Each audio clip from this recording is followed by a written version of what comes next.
Bir il önce 5 yaş 6 aylık uşaq müraciət etmişdi. Təxminən il yarım öncə 2 kilo 400 çəki ilə doğulmuşdu 37 həftəsində.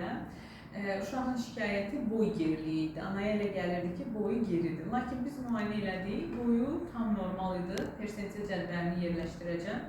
Boy yaşına görə normal idi. Burada narahat edən məqam ananı o idi ki, az çəki ilə doğulub və həqiqətən də sevindirici haldır ki, valideynlər artıq maariflidir və az çəki ilə doğulan uşaqların boy geriliyi risk qrupunda olduğunu bilirlər. Lakin biz baxdıq ki, artıq uşağın 6 yaş, 5 yaş yarımdır, boyu yaşıdlarına çatır. Az çəki ilə doğulan uşaqlar təxminən 4 yaşında və ya 6 yaşında öz yaşıdlarına çatırlar.